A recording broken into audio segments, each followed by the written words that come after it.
ये जो हमारा जन्म हुआ ये भाग्य के अधीन नहीं है, ये नवीन भाग्य निर्माण करने के लिए है। नहीं तो आदेश ही नहीं देते भगवान। पशुओं को आदेश नहीं दिया जाता क्योंकि वो भाग्य के अधीन है। केवल मनुष्य शरीर को आदेश दिया गया है। किसी देवता को भी आदेश नहीं दिया गया कि आप ये करो ये ना करो, क्योंकि वो वही करेंगे जो उनके सुकृत है, उसके अनुसार बस भोग भोगेंगे। आगे कुछ नहीं कर सकते, नवीन कर्म नहीं कर सकते, न नारकीजी कर सकते हैं न स्वर्ग के कर सकते हैं। सब अपने अपने परिणाम को केवल भोग रहे हैं। यहां परिणाम उपस्थित करने का अवसर है। आप जो चाहो अपना परिणाम कर सकते हो। आप चाहो नरक जाओ, चाहे स्वर्ग जाओ, चाहे नारायण बन जाओ, जो चाहो कर सकते हो। मनुष्य शरीर है तो ऐसा शास्त्र स्वाध्याय और पंडिताई ज्ञान किस काम का जो भगवत प्राप्ति प्रारब्ध पे छोड़ दे। तो कुछ जन हैं जो शास्त्र स्वाध्याय करके या संतों की वाणी सुनकर इस विचार में आते हैं कि मुझे क्या करना चाहिए, परिवार का पोषण या भगवत प्राप्ति। दो विभाग कर लिए इसलिए खतरा है, निर्णय नहीं कर सकता। और सही पूछो तो दो विभाग है नहीं, एक ही बात है। समझ जाओ तो वहीं वहीं भगवत प्राप्ति हो जाएगी। अब उसके विचार में आता है कि अभी तो ब्याह हुआ है, या अभी छोटे छोटे बच्चे हैं, या अभी बच्चों का ब्याह किया है, अभी नए हैं, क्या जाने संसार का, मेरी आवश्यकता है नहीं तो संसार इनको परेशान कर देगा। और वो अपने अहम जनित कर्ता भाव से ऐसा बंध जाता है कि निर्णय ही नहीं कर पाता।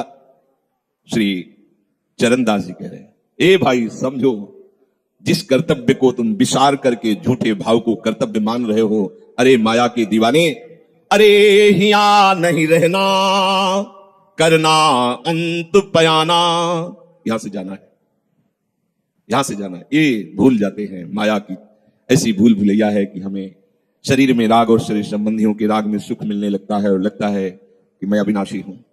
वैसे मैं तो अविनाशी ही है, पर विनाशी को लेकर मैं ये भूल कर बैठता है। और जिसको पकड़ा है वो सब विनाशी, सब विनाशी। गो गोचर जहां लग मन जाई, तो सब माया जानो भाई।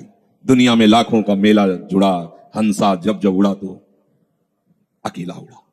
समझो, ये माया की चाल है जो तुम्हें समझने नहीं दे रही। अरे भाई समझो, समझो, अरे माया के दीवानों, यहां से हमें जाना है, जाना है। कुछ साथ नहीं ले जाना है, कोई साथ नहीं जाएगा। बस तुम फंस गए हो मोह दलदल में। ये कुटुंब का मोह ऐसा मोह है कि कैसे तुम्हें बताएं। याद ही नहीं आती कि मुझे जाना है, याद ही नहीं आता कि सब छूटना है। ये समझ में नहीं आता कि मैं आया किस लिए। बड़ी विचित्र भूल भुलैया है। मोह कुटुंब के अवसर खोयो। दो बातें आती हैं, परिवार का पालन पोषण, ये धर्म पालन करूं, या हरि का भजन करके भगवत प्राप्ति करूं। तो बोले मोह कुटुंब के अवसर खोयो। अवसर मिला है तुमने, भलो पायो दांव रे, चूक ना अवसर प्यारे, भलो पायो दांव रे। बड़ा अच्छा अवसर मिला है भजन करने का, चूक गए तो फिर पछताना पड़ेगा। हरि की शुद्ध बिसराई। अब वो निर्णय करता है परिवार के पोषण का, क्योंकि मोह ममता है। पीछे का हर बार सत्संग में कहते हैं कि पीछे का रास्ता एकदम बंद हो जाना चाहिए, कि आगे कोई भयावह स्थिति आवे तो लौटने का रास्ता नहीं रहना चाहिए। उपासक को पीछे का मार्ग बंद कर देना चाहिए। पर होता क्या है, अपने लोग बहुत कमजोर है तो कदम ऐसे रखते हैं, पर पीछे वाला पुष्ट बनाए रखते हैं कि अगर इधर थोड़ी भी आंच लगी तो कदम पीछे करके सुरक्षित हो जाए। वो सुरक्षित नहीं है, वो सुरक्षित नहीं है, वो असुरक्षा है।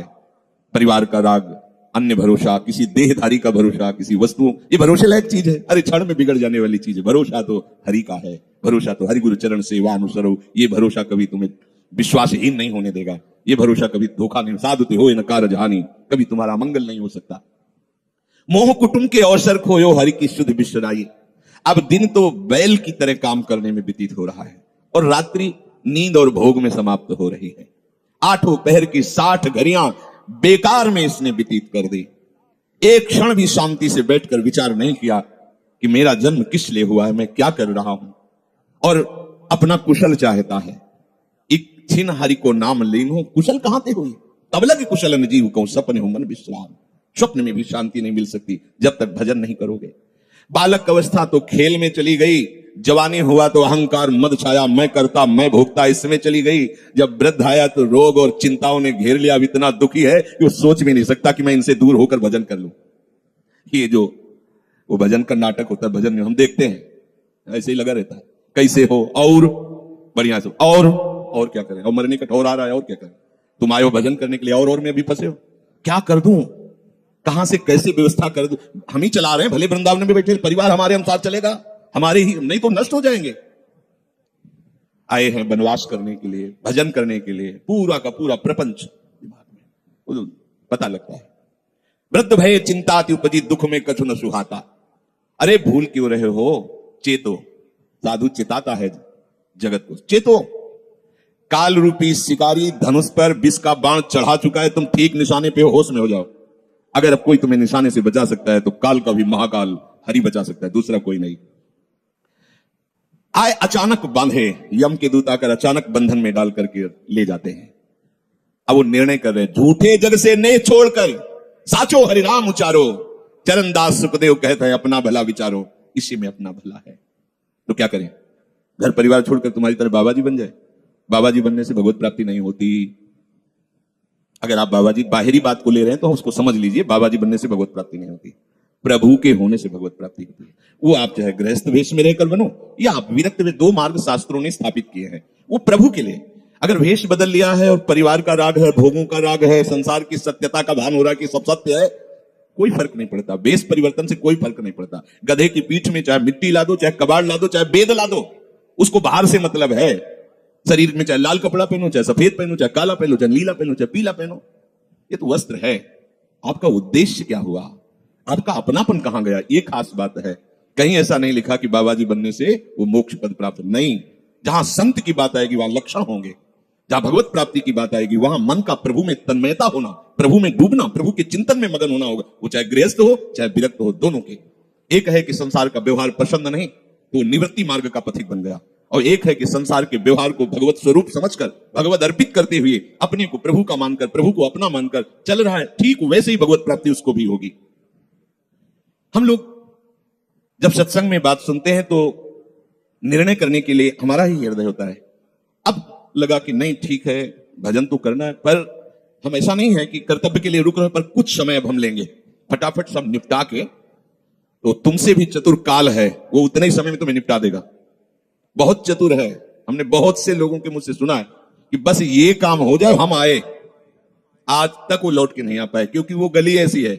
क्या है? बहुत दलदल है आगे। जो गया ना मोह कलिल में डूबा, अब निकल पाना बड़ा मुश्किल है। सत्संग में इतना सामर्थ्य है कि अभी आप सुन रहे हो, अभी आपको ऐसे सब ऐसे लगेगा, ऐसे ऐसे निकल जाएंगे, और गेट के बाहर होइएगा, वो हवा लगने दीजिए, तब लगे कैसे निकले। ऐसी प्रचंड माया है। इसीलिए तन ही राख सत्संग में तो मन ही प्रेम रस भेयो, तब मन प्रेम रस में बराबर सत्संग होता रहे, बराबर साधु संग मिले। ऐ साधु, ये तमाशा है, तमाशा बस 2 घड़ी का तमाशा है। यहां जितने इकट्ठे हुए हो ये सब मिल नहीं सकते। माता पिता भाई बंधु सब बिछुड़ते चले जा रहे हैं। जो ही आकर सब इकट्ठे मिले हो ये कभी इकट्ठे नहीं रह सकते। ये कुछ समय का है। संतों ने से 2 घड़ी का है, ऐसे ऐसे व्यतीत हुआ। हम लोग परिवार को अपना मैं मानकर, मेरा मानकर के जो पोषित कर रहे हैं वो कुछ समय के लिए है। जैसे नाव नदी के ऊपर बाट बटाऊ आवे, मिल मिल जुदे हो ये पल माही आप को जावे। जैसे नदी पार करने के लिए 50 लोग इकट्ठे हुए नाव में बैठे, नाव किनारे पहुंचे, सब अपने अपने मार्ग को चले जाते हैं, कोई किसी का साथ नहीं देता है। ऐसे ही मृत्यु का समय आया, आप कितना भी प्यार करो वो लौट के आपसे पूछने के लिए नहीं आएगा आप कैसे हो, या आपने कितना भी सबके लिए किया है, मोह से युक्त होकर अपना जीवन, विशेष जीवन आपने दे दिया, लेकिन आपकी क्या दुर्गति होगी किसी को कोई परवाह नहीं है। फूंक ताप के 10-5 दिन में वो जो दिन क्रिया हुई, इसके बाद सब मौज मस्ती में होते हैं। कोई तुम्हारा चिंतन, कोई तुम्हारा नाम नहीं लेगा, कोई तुम्हारे लिए आंसू नहीं बहेगा। वो अगर कोई रोता है तो हमने सुना है कैसे रोता है। आज तक हमने जो कहा वही इन्होंने पूरा किया, मतलब अपनी कामनाओं की पूर्ति के लिए रोता है। अब कौन हमारी बात सुनेगा? तुम कितना हमें चाहते थे, कोई नहीं उतना चाहता। क्या कह के रो रहा है? क्या कह के रो रहा है? अपनी कामनाओं की, स्वार्थ की पूर्ति के लिए रो रहा, तुम्हारे लिए नहीं रो रहा। वो ये भगवान का बगीचा है संसार, रंग बिरंगे फूल हैं। कुछ तो कली ही मुरझाकर नष्ट हो जाती है, कुछ फूल खिलकर नष्ट हो जाते हैं, कुछ में ऐसी सुगंध आती, थोड़ा सुगंध फैलती, वो भी नष्ट हो जाते हैं। ये बगीचा केवल देखने में सुहावना लगता है, बड़ा भयावना। इसमें मृत्यु का तांडव हो रहा है। आप देखो प्रतिपल मृत्यु भयावा, पर कैसी माया है। सामने वाला पतिंगा जला फिर भी वो जाके उसी में जलता है। ऐसे फूंक के आ रहे हैं एक को, और उनको ये वैराग्य नहीं हो रहा कि मेरे शरीर की भी यही दशा होनी, मुझे कुछ कर लेना चाहिए। ऐसी कुछ कर लेना चाहिए जिससे हम कालातीत अवस्था को प्राप्त हो जाए। क्यों नहीं कर पाता? दारा सुत संपत्ति को सुख ज्यों मोती ओस बिलावे, यहाँ ही मिले और यहाँ ही नासे, ता क्यों पछतावे। अरे भाई, ये पुत्र परिवार का मिलन और ये सुख ऐसा है जैसे पत्ते में ओस की बूंद, कितने सेकंड में ढल जाएगी कुछ पता नहीं। ऐसे ही है, बड़े हर्षित हो रहे हैं, बाजे बजवा रहे हैं, बहुत दिनों बाद लड़का हुआ है, फूले नहीं समा रहे, और काल की अवधि बहुत, अलू खत्म। अब वो बूंद जो है पत्ते में गिर गई। अब किस बात को लेकर यहां खुशी मनाई जाए, किस बात को लेकर हम यहां गर्व करें? बहुत सावधानी की जरूरत है। जो यहां मिला वो यहीं छूट जाएगा। आप जब जाओगे तो आपके साथ हरि भजन वो किया नहीं, आपके साथ ही हरि उनको माना नहीं, क्या करो? कुछ दे दे क्या? सबको सुख देने की भावना, सब में प्रभु की भावना, जो भी तुम्हारे पास मन वचन कर्म से प्राप्त हुआ है वो सबको सुख देने के लिए है, सब में प्रभु है। ये बात समझ में नहीं आएगी, सबको क्यों सुख दें? क्योंकि सुख मिलना है। आप सिद्धांत समझो, आप सबके सुखों को खींच करके उनको दुख देकर सुखी होना चाहते हो तो वो दुख लौट कर बड़ा भारी रूप रख करके आपको भोगना पड़ेगा। आप दूसरे को सुख दिए तो सुख लौट के बड़ा भारी सुख आपको देगा। ये सिद्धांत समझो ना, पर समझ ठीक है नहीं। तो हम दूसरे को दुख दे करके अपने को सुखी मानना चाहते हैं तो वो दुख बहुत बड़ा रूप रख के आता है और हम दुखी हो जाते हैं। नहीं, आज तक तो सब लोग सुख के लिए ही कर रहे हो तो सुखी हो जाना चाहिए, मतलब गलत है, कहीं ना कहीं सिद्धांत गलत है। सत्संगति को लाभ बड़ो है, साधु भक्त समझावे, चरण दास ही राम सुमिर ले, गुरु सुख देव बतावे। चरणदास जी कह रहे तुम्हारा परम हितकारी हरि है, उसी से नेह लगा लो, सदगुरु के वचनों पर विश्वास करो, प्रभु के नाम का निरंतर रटन करो। अब ये बात हमारी समझ में आई सत्संग के द्वारा कि हमारे जीवन के जो दो उद्देश्य बन रहे थे कि एक तो क्या करें, परिवार का पोषण करें या हरि भजन करें, तो दो भाव जो बने थे उनको तो मिटा दो, दो है ही नहीं। घर गृहस्थी में जो है बिल्कुल उसे बंधनकारी मत समझो, प्रभु का सब कुछ मानकर नाम सुमिरन करते हुए जो सेवा करो, अरे बड़ा आनंद आता है। आपको लगता है कि बैठकर भजन होता है, बिल्कुल ये मन की चाल है, नहीं होता। मन को भजन में नहीं लगाओगे तो चाहे पड़े रहो चाहे बैठे रहो, भजन नहीं होने वाला। और अगर भजन में लगाओगे तो फावड़ा चलाते हुए भजन होगा। जब नाम का अभ्यास करना था तो नई अवस्था थी तो गुरुजन हर समय सेवा में लगाए रहते थे। बड़ी बड़ी पत्थर की शिलाएं आश्रम में थे, उठा उठा कर उनको जमा कर खोद के बना बराबर करना, तुलसी का बगीचा लगाना, गेंदे का बगीचा लगाना, और वृक्षों को हैंड पैप से भर भर के पानी 100 बाल्टी खूब सींचना खूब, और उसमें भी नाम स्मरण करना। और जो पूर्व सदगुरुदेव भगवान थे बड़े ही बाहरी कठोर नियम वाले, और उस समय नाम का अभ्यास उसी समय करवाया गुरुदेव भगवान ने। ऐसे नाम पूरे में सोने लगाना पर गुरुदेव भगवान की कृपा से समझ में आया। तो हमें लगता है कि कोई भी काम करते हुए भजन हो सकता है, कोई भी। अरे जब युद्ध हो सकता है तो और क्या बात है। अब बोलो आपका निर्णय कि मैं परमार्थ में जाऊं या व्यवहार ठीक करूं। हम कह रहे हैं वो व्यवहार ही परमार्थ बना लो ना, भागने की जरूरत कहां है। और जब आपकी अरुचि बढ़ेगी, वैराग्य बढ़ेगा, तो तुम्हें कोई रोक नहीं पाएगा, वो तो स्थिति आएगी। और अगर स्थिति के लिए बिना तुम भागोगे तो यहां के वही प्रपंच करोगे, यहां भी वही प्रपंच करोगे, भजन नहीं होगा। तो पहले तो साधक को इस बात को लेकर संदेह होता है कि संसार का व्यवहार करना कर्तव्य है या भजन करके भगवत प्राप्ति करना कर्तव्य। अब उसका सत्संग के द्वारा निर्णय होता है, चाहे शास्त्र का चाहे संतों का, कि नहीं नहीं मुझे तो इस जन्म में भगवत प्राप्ति करनी है। संसार के इन सब कार्यों को तो बहुत जन्मों में किया है, अब इस जन्म में भगवत प्राप्ति करनी है। ऐसा निर्णय सत्संग से होता है। जब ऐसा निर्णय हुआ तो भोग उसे कड़वे लगने लगे। इस शरीर का विलास, इंद्रियों का विलास उसको एक दुखद लगने, कैसे कैसे छोड़ूं, कैसे हटूं। अब उसी को वैराग्य कहते हैं। अब उसके अंदर वैराग्य बढ़ने लगा। जब वैराग्य बढ़ने लगा तो वो प्रभु की तरफ चलने के लिए उतावला हुआ। अब उसके सामने प्रभु की तरफ चलने के लिए जो बताने वाले वो शास्त्र हैं और वो संत जन हैं। अब इतने संत जन हैं कि उनकी सबकी अलग अलग साधना है, अलग अलग उपासना है। इतने शास्त्र हैं कि उनकी अलग अलग धाराएं हैं और बिना इसके कल्याण नहीं होगा। हर सब कोई कहता है हमारा मार्ग ठीक है, सब सिद्धांत कहते हैं इससे भगवत प्राप्ति, इससे भगवत प्राप्ति, इससे ऐसा, इससे। वो साधक फंस जाता है कि चलूं तो किसमें चलूं। उसके सामने साध्य और साधन विषयक तरह तरह के भेद साधकों के द्वारा, संतों के द्वारा, भक्तों के द्वारा डाले जाते हैं सामने। फिर शास्त्र को पढ़ता है तो बहुत सी बातें शास्त्र में निकलती हैं। अब वो बेचारा परेशान हो जाता है कि अब मैं क्या करूं। संसार का तो सत्संग के द्वारा समझ लिया कि ये ठीक नहीं, मुझे भगवत प्राप्ति, पर कैसे भगवत प्राप्ति करूं। अब इसका निर्णय करना उस नवीन साधक के लिए बहुत कठिन होता है। परंतु भगवत कृपा का वो जिसने आश्रय ले लिया वो यहां टिकता नहीं इस संशय में। परमार्थ भगवत कृपा से पुष्ट होता है। सबसे पहले प्रभु हरि को गुरु बनाना चाहिए, वही सबके गुरु हैं। जब हम घर से निकलने की सोच रहे हैं उस समय वो सोच भी गुरु दे रहा है, वो हरि गुरु उस समय सोच भी दे रहा है वही। तो जब हमारी ऐसी स्थिति आती है कि हम निर्णय नहीं कर पाते तो अंदर से प्रभु को पुकारना चाहिए, हे गुरुदेव हरि, आप प्रकट रूप में मिलो और मेरा समाधान करो। अब जो ही वो अंदर से ऐसी दशा में प्रभु की शरण होकर के पुकारता है तो भगवत कृपा उसे सदगुरुदेव के रूप में प्राप्त हो जाती है। ये ओहो, जो मैं खोज रहा था वो मिल गया। वो अंदर से भगवान उसको वहां पहुंचा देते हैं, वो बात सुनवा देते हैं, वो संयोग बैठाल देते हैं, जिससे उसके सारे संशय नष्ट हो जाते हैं। अब वो संपूर्ण शास्त्र और संपूर्ण संतों के मत को प्रणाम करके अपने गुरुदेव की आज्ञा पर चलने लगता है। अलग अलग वर्णन है संप्रदायों के सिद्धांत, अलग अलग शास्त्रों की युक्तियां वर्णन है। हम कितनी युक्तियां कितनी चलेंगे तो एक युक्ति में ही। तो इतनी बात समझ लेना है कि हम प्रभु के अंश हैं, इसमें किसी भी संप्रदाय का कोई कटाक्ष नहीं। जीव प्रभु का अंश है, इसमें किसी भी संप्रदाय की कोई टिप्पणी नहीं है ना, ठीक है। दूसरी बात, संसार भगवान की माया है, सब संप्रदाय है ना, तो इस माया को त्यागना है। बात समझ में आ गई। तीसरी बात है भगवत प्राप्ति करनी है। ये तीन बातें किसी भी संप्रदाय में कहीं भी कोई काट नहीं इनकी। हम प्रभु के अंश हैं, ये संसार माया के द्वारा रचित है, संसार का, संसार के भोगों का त्याग करने वाला ही भगवत प्राप्ति के योग्य होता है। भगवत प्राप्ति करना हर संप्रदाय का लक्ष्य है, चाहे उपासना कुछ भी हो। संसार का त्यागना हर संप्रदाय का लक्ष्य है।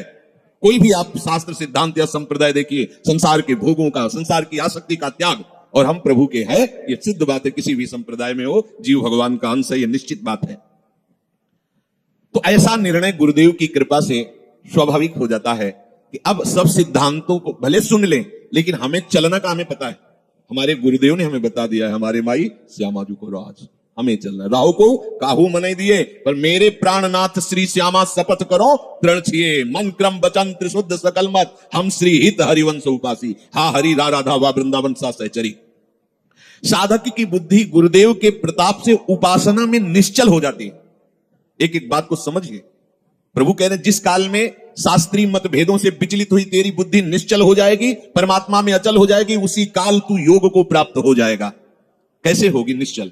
अगर हम शास्त्रों में भटकते रहो, कई बार समझने के बाद भी ये निश्चय होता था कि ये आश्रय ठीक है या अहम ठीक है। क्योंकि जब एक हम बहुत श्यामा वही ब्रह्म बहुत रूप, मैं भी तो ब्रह्म हूं ना।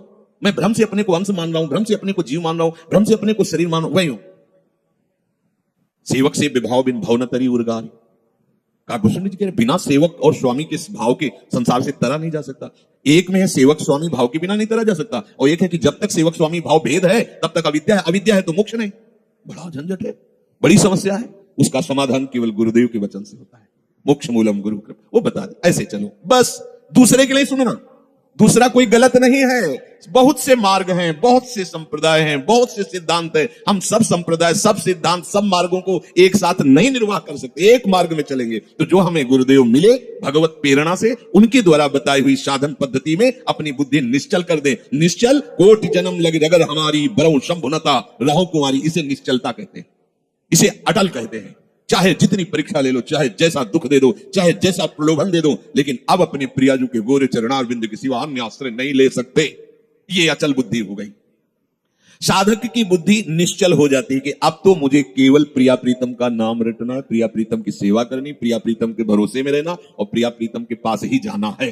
ये निश्चय लगभग ऐसा तो हो गया होगा, क्योंकि सत्संग सुन रहे हैं बहुत काल से। कई बार सत्संग में कहा चित्त का समाधान हो जाना ही उपासना की परिपक्वता है। यदि आपसे कोई प्रश्न करे कि आपका उपासना का स्वरूप क्या है, तो श्री राधा जुग चरण निवास, बस, आगे कुछ है ही नहीं। हमारा केवल उपास्य तत्व प्रेम, प्रेम का मूर्तिमान स्वरूप लाडली, लाडली के गोरे चरणारविंद, बस। भजन साधन ये सब उनकी कृपा से हो रहा है। हमारा लक्ष्य केवल लाडली, भरोसा केवल लाडली, अपनापन केवल लाडली। अभी जीत गए, अभी जीत गए। ज्यादा जैसी तरीवंत प्रपंच बंच सब काल ब्याल को खायो, यह जिए जान श्याम श्यामापद कमल संग सिर नायो। मुझे प्रियालाल को प्राप्त करना, यह दृढ़ निश्चय हुआ गुरुदेव की कृपा से। ऐसा दृढ़ निश्चय होने वाली बुद्धि को अचल कहते हैं। जब दृढ़ निश्चय हो जाता है तो साधन अब सिद्धावस्था में परिणित होने लगता है। ध्यान रखना, जब तक ये करें कि ये करें कि ये करें कि ये करें, ऐसा चलता रहता है, तब साधक रहता है। और जब ये निश्चय हो गया है, अब उसका साधन सिद्धावस्था की तरफ जा रहा है, क्योंकि अब उसको निश्चय की जरूरत नहीं, वो हो चुका है। प्यारे जो वृंदावन धाम, नाम रूप लीला उनके गुणों का गायन, ये हमारा तय हो चुका है। इसमें कोई मिलावट नहीं होगी। अब साधन नहीं हो रहा, अब वो धीरे धीरे परिपक्व हो रहा है, गाढ़ हो रहा है, वो सिद्धावस्था की तरफ जा रहा है। तभी प्रभु कह रहे हैं कि बुद्धिस्तदा योग मवाप्स्यसि, अब वो योग को प्राप्त हो रहा है। निश्चय हो गया, अब योग को प्राप्त। देखो निश्चय है कि नहीं, ना हो तो कर लीजिए। अब हमें साधन संबंधी जिज्ञासा नहीं रहनी चाहिए कि मुझे क्या करना है। अगर ये जिज्ञासा रही मुझे क्या करना है तो सब किया कराया माटी हो गया। मुझे क्या करना है? प्रियाजू कहूं, प्रियाजू के लिए श्वासें, प्रियाजू के लिए शक्ति है, उन्हीं के द्वारा दी, उन्हीं की, चाहे गृहस्थी में हूं चाहे विरक्ति में हूं, प्रियाजू कहूं, प्रियाजू के लिए चेष्टा करूं। प्रियाजू ही हमारी मालिक है, हमारे जीवन का पूरा अधिकार प्रियाजू को है। अब वो दुख दें सुख दें, लाभ है हानि है, दुर्गति है नरक है स्वर्ग है, इसकी मुझे कोई परवाह नहीं। इतना तो निश्चय हो जाना चाहिए, और इतना निश्चय हो जाए तो भगवान से भी कृपालु हमारी लाडली जी हैं। भगवान को बहुत करुणा समुद्र कहा गया है भी, लेकिन उस करुणा समुद्र का गाढ़ रूप श्री लाडली जी महाराज है। अरे इनके भरोसे हो जाने पर अलबेली सरकार है, कहीं आज तक पर जल्दी कोई भरोसा इधर का पा नहीं पाता, क्योंकि एकांतिक महल है, और जिसे भरोसा मिल गया वो निहाल हो गया, निहाल हो गया। अब उसे प्रियाजू के साथ नित्य संयोग का अनुभव होने लगेगा। ध्यान दीजिए, बुद्धि का निश्चय, उपासना का परिपक्व अवस्था की तरफ पदार्पण हो रहा है। अब उसे प्रतिपल लग रहा है कि प्रियाजू हमारे साथ है।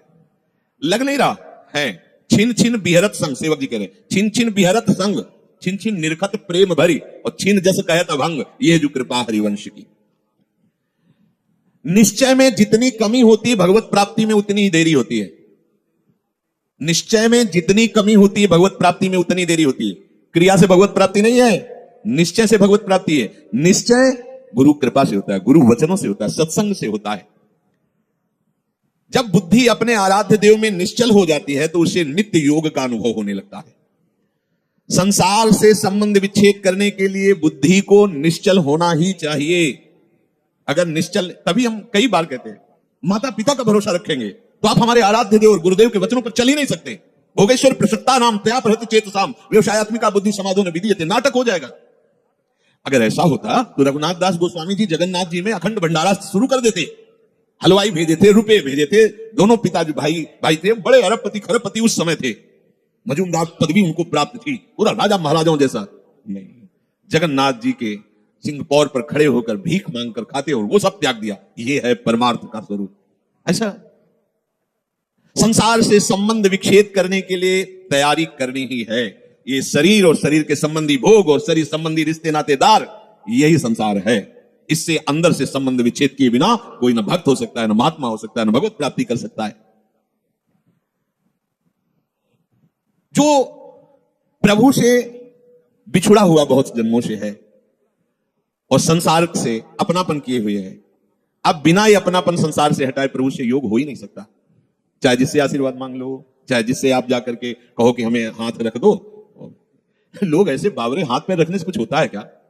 कुछ नहीं होता। बड़े बड़े सिद्ध महापुरुषों के दर्शन हुए जो ब्रह्माकार वृत्ति में, उनके जब वचन सुने तो केवल साधन पक्ष की बात की है।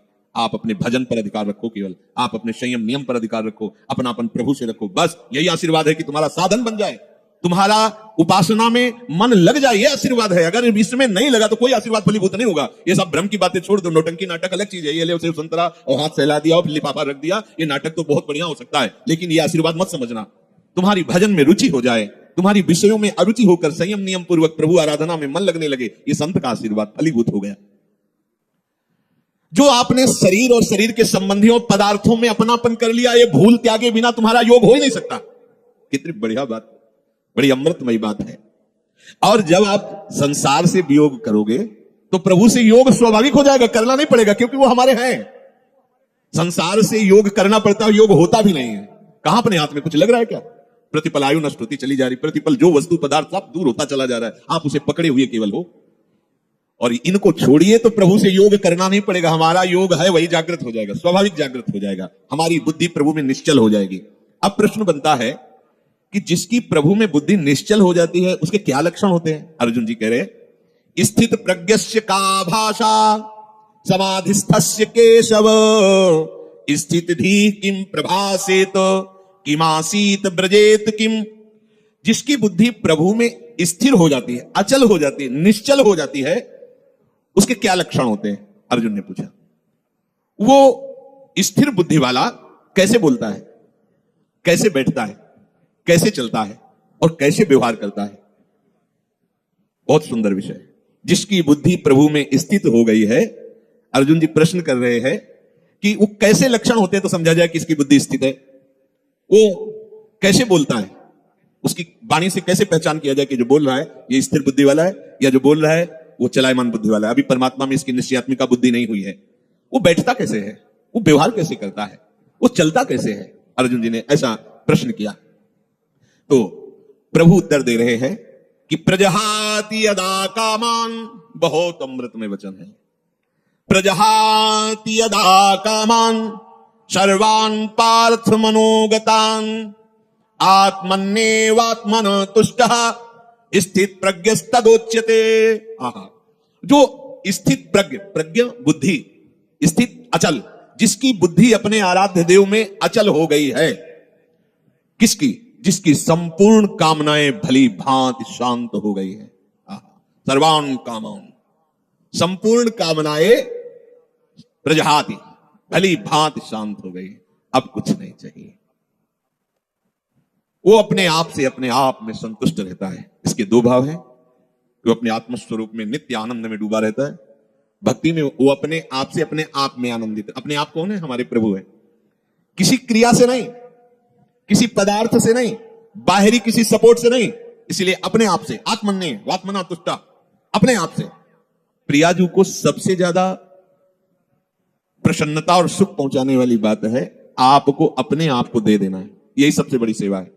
हम लोग बचा के अपने को रखते हैं और पदार्थ आदि देना चाहते हैं।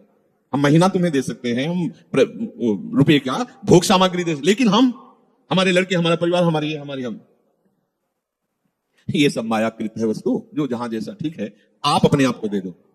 ऐसा नहीं हो पाता। आप अपने आप को बचा के रखते हैं, अपना अस्तित्व बना रखते हैं, रंग नहीं आएगा। मैं ये मन आदत सो मई बुद्धिम निवेश है, मेरे में मन बुद्धि को अर्पित कर दो।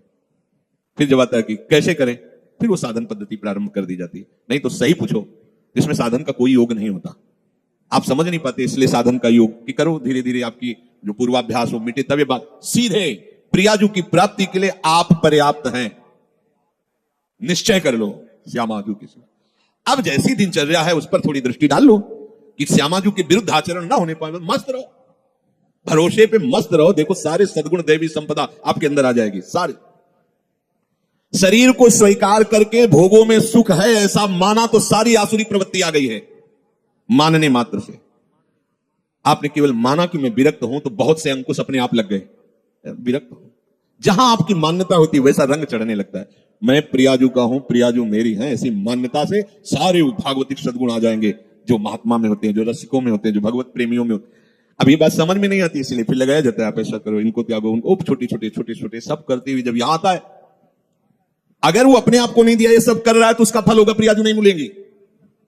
अपने आप को कर, तो अभी से समझ लो, अभी से आपको प्रियाजू मिलेंगे, अपने आप को समर्पित। पर समर्पित का कोई अस्तित्व नहीं होता।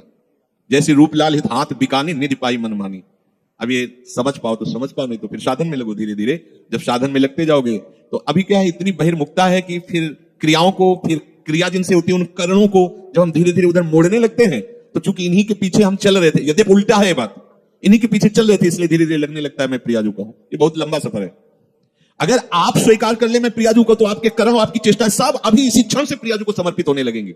वो समझ नहीं आती, क्योंकि बहुत समय से अपनापन शरीर और शरीर संबंधी भोगों और शरीर संबंधी रिश्ते नातों में, इसलिए कहने का होता है अरे नहीं, अब तो हमारे माता पिता आप ही हो। अब तो जब अवसर आता है तो माता पिता के पास होते हैं, एक भी बात गुरु की नहीं माननी, एक भी बात शास्त्र की नहीं। ये कहने सुनने से कोई बात नहीं बनती, स्वीकृति से होता है।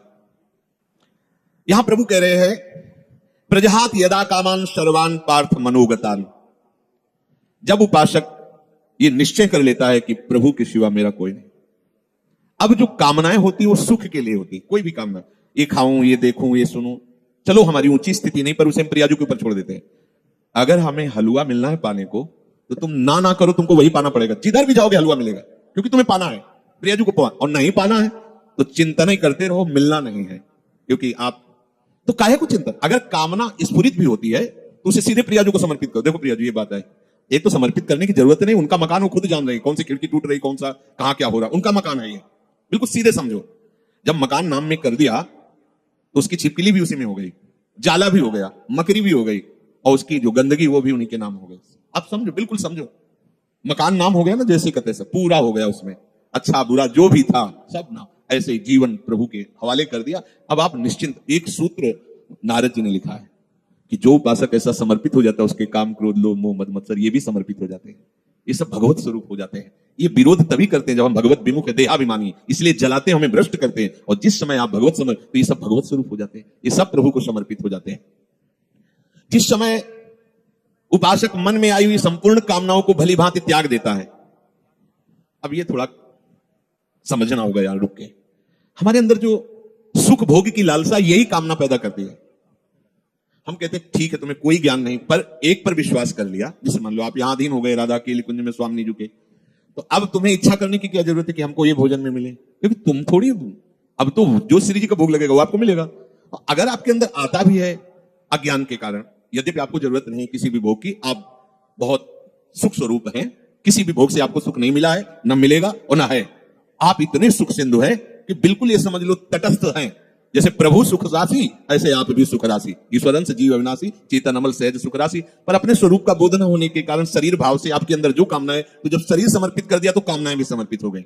अब आपको चाहिए कि धैर्य पूर्वक ये देखो कि हमारे अंदर जो कामनाएं हो रही हैं वो विषय सेवन के लिए हो रही हैं, अब मेरा अधिकार नहीं है क्योंकि श्री जी को समर्पित है। अगर ये होना होगा तो अब हमको इसके विषय में नहीं सोचना है, अब वो हमारे योगक्षेम का वहन करेंगे, अब हमें चिंता नहीं करनी। इस भाव से कामनाओं के जो आप जलन में जलते उसको त्यागो, क्योंकि बिना कामना त्यागे आगे बात नहीं मिली। कामना करते क्यों, कामना करते हो? सच्ची मानिए, जैसे बिना कामना के तुम्हें दुख भोगना पड़ता है, ऐसे बिना कामना के सुख भोगना पड़ेगा। अच्छा, ये तो कर्म की बात कही, लेकिन हम कर्म के आश्रय में थोड़ी, प्रिया जो क्या आश्रय, अब जिससे आपका मंगल होगा वही वस्तु व्यक्ति स्थान आपके संयोग में आने देंगी, नहीं आने देंगी। आप बेपरवाह हो जाओ, एकदम ऐसे हो जाओ, हम तो बहुत नीचे हैं, हम तो कामी हैं, हम तो ये है वो, तो नामे क्या किया तुमने? गुरु के सन्मुख होकर के रजिस्ट्री किसकी की थी? किसकी रजिस्ट्री की थी? धोखा क्यों? प्रभु से धोखा क्यों? तनुवांग मनोभीर, शरीर मन वाणी लिखित, हे गुरुदेव। ये शरणागति का मतलब क्या होता है? हे गुरुदेव, जैसे जज के सामने नहीं कि हम अपनी संपत्ति इनको ट्रांसफर करते हैं, तो हे गुरुदेव आपने जो परिचय बताया प्रिया प्रीतम का, आपने जो नाम दिया, आपने जो मंत्र दिया, आप तन मन वाणी सब आराध्य देव के चरणों में समर्पित है। अब बोलो आपका बोलने का क्या अधिकार? आप पूरे के पूरे अहम में रहते हो, लिखा पढ़ी भी कर देते हो, कैसे होगा? मतलब ये जमीन किसी ने लिख गई श्री जी के नाम, और आके यहां सत्संग नहीं होगा? कैसे तुम ऐसा कैसे बोल सकते हो? ऐसे ही होता है। आप कहते हो कि तनुवांग मनोभीर मलई सोहम तविवाश्रित, और इसके बाद अहंकार का खेल दिखाते हो, तो दिव्य शक्तियां जो आपको धक्का मार के बाहर निकाल, झूठा कहीं का। नहीं तो भगवत प्राप्ति हो गई है, किसी साधन से नहीं, श्री जी के नाम में कर दिया, श्री जी के नाम में कर दो ना। अंदर की बात है, किसी की बात थोड़ी बताने की बात। अब आप अभी निश्चिंत हो गए, जब पवाएंगे पालेंगे, जब सुलाएंगे सो जाएंगे, जब जगाएंगे जगह, जब जो सेवा करवा रहे हो सेवा हो रहे नहीं हो रहा तो हमारी भगवत प्राप्ति है। क्योंकि हम जितने बूढ़े शरीर वाले हो चाहे जवान शरीर वाले हो, क्रियापरायण हो चाहे निष्क्रिय हो, हम अपने आप को श्री जी के हवाले कर दिया है। कामी है, क्रोधी है, लोभी है, मलिन है, जैसे भी है, जैसे पूरा का पूरा मकान आपके नाम। अब बेपरवाह हो जाओ, पर करते नहीं हो इसीलिए बेपरवाह नहीं हो। अगर कर दो तो अभी नाच पड़ोगे बाजी चीज, तभी तो बलिहारी गुरु चरणों की होती है, ऐसे थोड़ी बलिहारी। इतना बड़ा समस्या ऐसे मिटा दिया, बलिहारी बलिहारी बलिहारी हृदय में बार नाम सुकृत धन अपनी जीवन अति हित मान देत वरदान, ये हमें बहुत बड़ी वस्तु मिल गई। अब जब समस्त कामनाओं का त्याग करके एकमात्र निश्चल बुद्धि प्रभु में होती है तो उसे कहा जाता है स्थित प्रज्ञ। ऐसा समझ लो जैसे भुना हुआ चना, भुने हुए चने को कहीं भी कितनी भी गीली मिट्टी में खाद डाल के आप कभी अंकुरण नहीं हो सकता। ऐसे जो स्थित प्रज्ञ होता है, कोई भी भोग वासना उसके हृदय में हलचल नहीं पैदा कर सकती, वो निरपेक्ष होकर होता है। प्रसाद अच्छे से अच्छा या प्रतिकूल या अनुकूल, जैसी भी परिस्थिति वो बाहरी है। जैसे आप क्या पाके कैसे हो, आपको अपने को क्या परेशानी, ऐसे ही इसको इसका प्रारब्ध है या इसको प्रभु ने निश्चय किया है कि हलवा पाना, पा लिया, उसको कोई इसमें हर्ष नहीं होता। आज हलवा नहीं, नमक रोटी मिल गई, या ऐसे ही कुछ रूखा सूखा, कोई शोक नहीं उसके लिए, कोई यहाँ 10 दिन से तो ऐसे ही चल रहा है, कुछ ऐसा मिलना चाहिए, कुछ वैसे, कोई हलचल क्यों? क्योंकि भोगता नहीं, वो शरीर नहीं है, प्रिया जी को अर्पित जैसा जो कुछ। अब ये थोड़ा समझना चाहिए, कब समझोगे, कब इस पे चलोगे। स्थित प्रज्ञ वही है, उसी की बुद्धि प्रभु में निश्चल मानी जाती है, जो सर्व कामनाओं का त्यागी होता है। कोई खास बात नहीं है, और इतनी बड़ी बात है कि जन्म जन्म रगड़ करते रहो फिर भी इससे नहीं निकल पाओगे। और इतनी हल्की सी बात है, कनेक्शन कटा पूरा सब खत्म, से ले चलो पूरा सब खत्म। अहंकार केवल श्री जी के चरणों में, अपनापन श्री जी के चरणों में कर लो, ये सब ठीक हो जाए। सब बिगड़ा रहे तो भी, भवन किसने खरीदा है? ये भवन किसका है? खंडहर पड़ा है, टूटा है, जाला है, कोई शोभा नहीं, बैठने लायक नहीं है, बढ़िया है, लेकिन खरीदा किसने? बोले अमुक। अरे बोले 2 मिनट में सब ठीक कर देगा। उसके लिए क्या है ये? बस आज वो अपिचेत सुदुराचारो भजते माम अनन्य भाग साधुरेव समन्तव्यः सम्यक व्यवसिता, ऐसा खरीदा किसने है? प्रभु के वचन है, गीता जी में आगे आएगा। अपिचेत सुदुराचारो, सुमन सांगोपांग दुराचार करने वाला वर्तमान में, लेकिन उसने निश्चय कर लिया कि अब मेरा केवल भगवान ही उद्धार कर सकते हैं, मैं बहुत नीच और पापी हूं, केवल भगवान ही। भगवान कहे साधु मानो, बोले कैसे माने साधु, ये तो खंडहर पड़ा है, हर जगह से बेकार है। बोले हम बनवा देंगे, हम बनवा देंगे। अच्छा, उनके बनवाने में ईंट गारा की जरूरत नहीं, दृष्टि में बदल जाएगा, मैं बनाऊंगा साधु से, करो सत्य थे साधु, सब ठेका ले लिया, अब बात बन गई। बिल्कुल सहज सरल बात तुम्हें बता रहे हैं। भगवत प्राप्ति करने के लिए अपने आप को जैसे हो वैसे के वैसे प्रभु के चरणों में लिखित दे दो। कहां से लिखित? हृदय से। अब आपका प्रश्न उत्तर नहीं बनता है, आप अंदर से शांति से बैठकर, ब्रह्म मुहूर्त का समय है, मेरे बनाए ना बनेगी कोटि कल्प लो। हे प्रिया, आप तो जान रही है, हमारी दशा देख रही, बस मैं जैसा हूं, जैसा मेरा तन है, जैसा मेरा मन है, जैसी मेरी चेष्टा है, जैसा मेरा स्वभाव है, मैं पूरा का पूरा अपने आप को आपके चरणों में समर्पित करता हूं। ठीक है, अब अगर बिल्डिंग की खिड़की तोड़ी जाती है, नई खिड़की लगानी, तो तुम्हें परेशानी क्या है? समझ रहे हो? यहां ऑपरेशन होना है, यहां परेशानी है, ये रोग है, ये इन्फेक्शन है। अब आपका प्रश्न कैसे बनता है? अगर आप कह रहे हो कि प्रियाजू तो सर्व सामर्थ्यशाली, हमारा ये ठीक हो जाना चाहिए, ये धोखेबाज, तुम्हारा क्या ठीक हो जाना चाहिए? तुमने तो नाम कर दिया था प्रियाजू के। आप सोचो कितने हम लोग बेईमान, प्रभु से बेईमानी करते हैं। उन्हीं की वस्तु है, अपनी मान ली, इस भूल मिटाने का परिणाम होगा परमानंद। भूल जो तुमने कर ली, वैसे तो दंड मिलना चाहिए, प्रभु की वस्तु पर अपना अधिकार, अपना स्वामित्व कर रहे हैं, चलो, पर भूल मिटा दी तो उसका परिणाम होगा परमानंद। अब आपका प्रश्न नहीं बनता, अभी तक तो 10 वर्ष हो गए, दृश्य नहीं बदला, कोई चमत्कार नहीं, कोई सिद्धि नहीं, तो वही मन में जलन। हमें भैया क्या मतलब, हमने तो नाम ही कर दिया। बार बार ये सोचो, हमने अपने आप को प्रभु के चरणों में समर्पित, बहुत बड़ी बात है, आखिरी बात है, संभाल करके वहां पहुंचा पाना हमारे बस की बात नहीं। मेढकों का तौलना है, 2 रखो तराजू पे तो 4 छलांग लगाते, 4 रखो तो पूरे की तनवांग मनोभिर्मलई सोहम तवै वार्तिता। समस्त कामना रहते हुए भी वो भगवत प्राप्ति के योग्य हो जाएगा। ये हम आपको बात बता रहे हैं, समस्त कामना रहते हुए भी वो बहुत कृपालु है। 1 सेकंड से कम हिस्से में वो हमारी बात बना देंगे, 1 सेकंड के कम हिस्से, क्योंकि इसका राग ही केवल कामना है। बस समझ लो, ये राग थोड़ा सा मुड़ा प्रियाजू के चरणों की तरफ, कामनाएं अपने आप शांत हो जाएंगी। और आप चाहो तो, जब से सृष्टि हुई कि आज तक कोई भी कामना हमें छोड़ नहीं पाई, ना हम कामनाओं को छोड़ पाए, सब स्टॉक लगा हुआ है। हम कब तक निकल पाएंगे? जब देखो तब कोई ना कोई वासना, कामना, सब ज्ञान विज्ञान की बातें होती, और कामना वासना। तो एक उपाय बहुत बढ़िया मिला, ये आत्मसमर्पण। अंदर से बिल्कुल सीधी भाषा में आज ही रजिस्ट्रार के पास जाके पूरी की पूरी वैभव संपत्ति इनके नाम करवा देते हैं। यहाँ के रजिस्ट्रार हैं रसिक जन, और यहाँ की संपत्ति है एक एक श्वास प्रियाजू के चरणों। अब हमारा अधिकार नहीं, चाहे नरक भेजो चाहे स्वर्ग भेजो, पर इस बात को पकड़ो तब होगा, नहीं तो अभी बात ये होती थोड़ी देर में इतने प्रश्न के चिट्ठे आ जाएंगे। अब जब प्रश्न आ गए तो करता आ गया ना, करता आ गया तो फिर करो ऐसा। कोई प्रश्न, कोई आपका प्रश्न, कोई प्रश्न क्यों? अब क्या हम किसी लायक नहीं, कुछ कर सकते नहीं, अब तो हम प्रियाजू के जैसे हैं। ऐसा परिवर्तन होता चला जाएगा, इस बात में बड़ी दम है। पर ये हम बात ऊपर से बोलते, अंदर से हम अहम की दशा में, भोगों में विचरण करते हैं, तभी सब गलत हो जाता है, तभी गलत हो जाता है। अगर आप अपने आप को प्रभु के चरणों में समर्पित कर दें, तो चाहे गृहस्थ हो चाहे विरक्त हो, वो प्रभु की सामग्री है। जैसे सिंह के सामने से उसके शावक को कोई पीड़ा नहीं पहुंचा सकता, भय नहीं दे सकता, ऐसे हरिराम व्यास जी ने पद में लिखा, श्यामा श्याम के आश्रित को कोई भी भोग रोग शोक साप ताप ये कुछ स्पर्श नहीं कर सकता। हाँ, शरीर में होगा, लेकिन प्रियाजू ऐसी ऊंचाई पे बैठा देंगी कि ये सब साप ताप रोग शोक आदि स्पर्श ही नहीं करेंगे। वो अपने आप में संतुष्ट रहता है, प्रभु के विधान में संतुष्ट रहता है। अब हम सब प्रभु के विधान के, हम क्यों नहीं देखते प्रभु के विधान को? हम क्यों मांगे फैला रहे हैं? हम क्यों अपनी बातें रख रहे हैं? हमारी यही समझ में नहीं आता। अब तो मौन होने का अवसर है, कुछ बोलने का अवसर नहीं, ना प्रार्थना करने की जरूरत है। ये मकान हमारे नाम करवा दिया तो रोज आके प्रार्थना करने की, देखो ये जाला नहीं लगना चाहिए, देखो इसकी खिड़की सुरक्षित रखना, देखो धक्का के भगा दिया जगत। अब तेरे को क्या मतलब, मैं इसमें जाला ही फैला दूं, तेरे को क्या मतलब? ऐसे ही अब हमें प्रार्थना की भी जरूरत नहीं।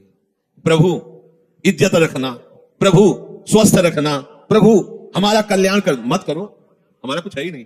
अब आपकी इज्जत की बात है। अब आप अपनी शान बान को देखिए, हमारी तो जो थी वो आप में समर्पित हो गया, आप देख ली। अरे बड़ी मस्ती, अभी तभी तो कह रहे बिगड़ी जन्म अलेख की अब वही सुधे। आपको समझ में नहीं आ रहा, कह देंगे हाँ अभी मैंने कह दिया श्यामा श्यामा, और 2 मिनट बाद बात करेंगे तो देखो बुद्धि कहां स्थित है, केवल अहंकार में, देहाभिमान में। किसी ने कहा कि आपके स्वास्थ्य के लिए 1 माला रोज जप करते हैं, शेष माला अपने लिए जब करते हैं, गलत। आपका अस्तित्व क्या रह गया? आप हो क्या? आप तो केवल गुरु के हाथ के खिलौने हो, यंत्र हो, श्री जी के हाथ के यंत्र हो। अब जो हो रहा है वो सब श्री जी करवा रहे हैं, जो हो रहा है वो सब श्री जी के लिए हो रहा है। हम आपके लिए एक माला करते हैं, बहुत ही अज्ञान की बात है। हमारा अस्तित्व क्या रह गया? हमारा जीवन, हमारा भजन, हमारा सब कुछ हरि गुरु के लिए है। जब ये भावना आ जाएगी तो उसी से हरि गुरु आपके हो गए, इससे नहीं। ये भावना जब आ गई उसी से हरि गुरु आप। बड़ा मस्ती का मार्ग है। छोड़ो, बस छोड़ो, तुम्हारे बस की बात नहीं है। जिनके बस की बात है उनके हवाले अपने आप को कर दो अंदर से। और जब कभी तुम्हें मन भय दिखावे, परेशानी दिखावे, द्वंद दिखावे, तो उसी समय उनसे बात करो ना। मैंने तो उनके नाम कर दिया, उनसे बात, मन से कौन से बात करो, हम क्या करें? हम तो बिक गए।